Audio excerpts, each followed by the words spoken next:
स्वागत है आपका वॉइस ऑफ एमपी में। मैं आपके साथ सिमरन। चलिए सुनाते हैं आपको आज के रेडियो बुलेटिन।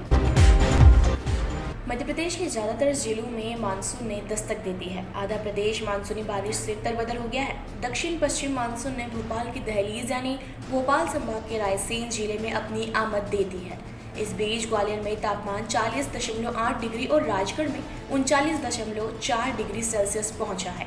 भोपाल जिले में मानसून 1 से 2 दिनों में अपनी आमद दे सकता है। भोपाल में तेज हवाओं के साथ शुक्रवार देर शाम मौसम का मिजाज बदला। देर रात तक झमाझम बारिश की झड़ी लगी। भोपाल में 2 इंच से ज्यादा बारिश से पूरा शहर तरबतर हो गया।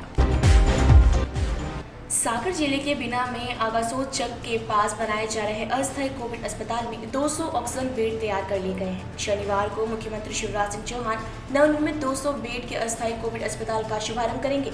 साथ ही बीपीसीएल द्वारा लगाए गए oxygen bottling and refilling plant का शिलान्यास करेंगे। इस दौरान केंद्रीय पेट्रोलियम एवं प्राकृतिक गैस मंत्री धर्मेंद्र प्रधान भी मौजूद रहेंगे।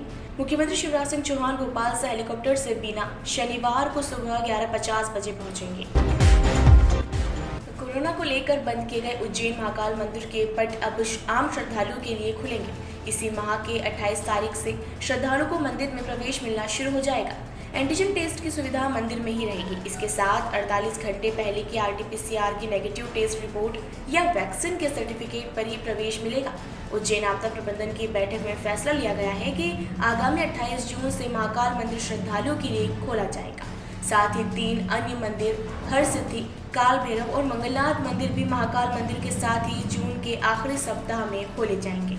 इसके अलावा जिले के अन्य मंदिर को शुक्रवार से खोलने की अनुमति दे दी गई है, लेकिन सिर्फ 4 श्रद्धालु एक बार में प्रवेश कर सकेंगे।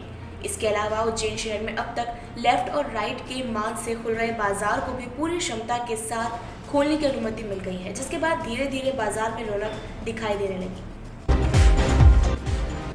इंदौर के बंद बाजार 64 दिन बाद शनिवार से प्रतिबंधों से मुक्त हो रहे हैं। आपदा प्रबंधन समूह की बैठक के बाद शुक्रवार रात कलेक्टर मनीष सिंह ने कुछ गतिविधियों को छोड़ बाकी बाजार सप्ताह में 6 दिन सोमवार से शनिवार तक शाम 6 बजे तक संचालित करने का आदेश जारी कर दिया। हालांकि रविवार को जनता कर्फ्यू रहेगा। नाइट कर्फ्यू रात 11 से सुबह 6 बजे तक होगा। मंत्री तुलसी सिलावट व सांसद शंकर लालवानी ने कहा कि 7 दिन पॉजिटिव दर पर नजर रहेगी। यदि बढ़ोतरी हुई तो आपदा समूह समीक्षा कर निर्णय लेगा। निजी ऑफिस 50% स्टाफ की मौजूदगी में संचालित कर सकेंगे। धर्मस्थल एक समय में 4 से ज्यादा लोगों की अनुमति नहीं होगी। विवाह में दोनों पक्षों के अधिकतम 20 लोग रह सकेंगे। होटल रेस्टोरेंट केवल टेक अवे व होम डिलीवरी की अनुमति। सभी नो ईटिंग जोन रहेंगे। जिम वॉक 50% क्षमता से खुल सकेंगे। सुबह शाम की सैर साइकिलिंग होगी। 56 दुकान से चाय पोहे के ठेले खुलेंगे। सिर्फ टेक अवे शॉपिंग मॉल खुलेंगे। Play zone, food zone, cinema बंद रहेंगे। पर्यटन नगरी मांडू से महज 5 किलोमीटर पर तैयार हुआ प्रदेश का पहला डायनासोर फॉसिल्स पार्क लॉकडाउन समाप्ति के साथ ही पर्यटकों के लिए खोल दिया जाएगा।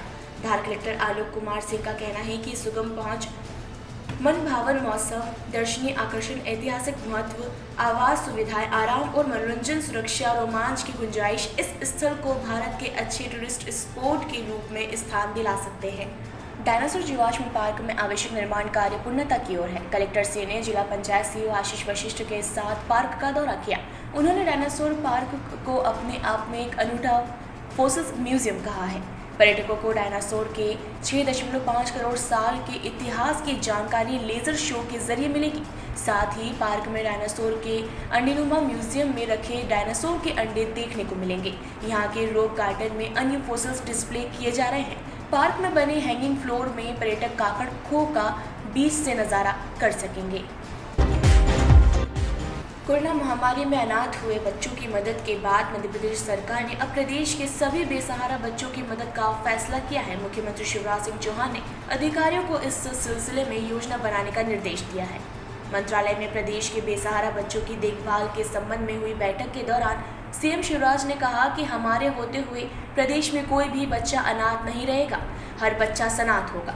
न केवल ऐसे बच्चे जिनके माँ बाप का कोविड से निधन हुआ है, बल्कि वे सभी बच्चे जो बेसहारा हैं। उनके खाने पीने, शिक्षा, रहने की व्यवस्था सरकार करेगी।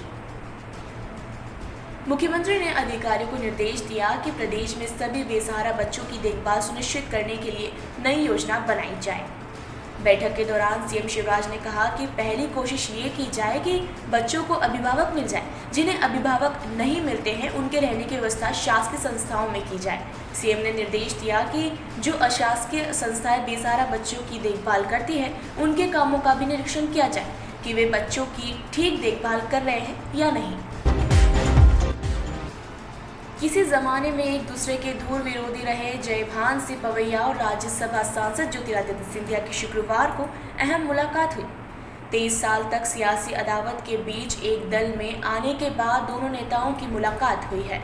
सिंधिया और पवैया दोनों ने इस मुलाकात को पारिवारिक मुलाकात बताया है, लेकिन सियासी जानकार मानते हैं कि इससे ग्वालियर चंबल ही नहीं प्रदेश देश की राजनीति में बड़े मायने निकलेंगे। पवैया से मुलाकात के बाद ज्योतिरादित्य सिंधिया ने कहा, मैंने पवैया जी के साथ एक नया संपर्क, नया रिश्ता कायम करने की कोशिश की है। अतीत अतीत होता है, वर्तमान वर्तमान। भविष्य में पवैया जी और हम दोनों मिलकर काम करेंगे।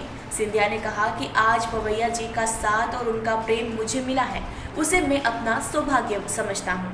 पवैया जी का लंबा अनुभव और बड़ा कार्यकाल रहा है, उनके अनुभव का लाभ आने वाले समय में मुझे भी मिलेगा। सिंधिया ने दुख जताते हुए कहा कि पवैया जी के घर में एक बड़ा हादसा हुआ है, उनके पिताजी नहीं रहे हैं। कोरोना महामारी में हमारे परिजन भी संक्रमित हुए। मुझे विश्वास है कि हम दोनों साथ मिलकर ग्वालियर के विकास और तरक्की के लिए काम करेंगे। आज के रेडियो बुलेटिन में बस इतना ही। मुझे दीजिए इजाज़त। इसी तरह के अपडेट्स के लिए लाइक, शेयर और सब्सक्राइब करें हमारे YouTube channel voice of MP को। धन्यवाद।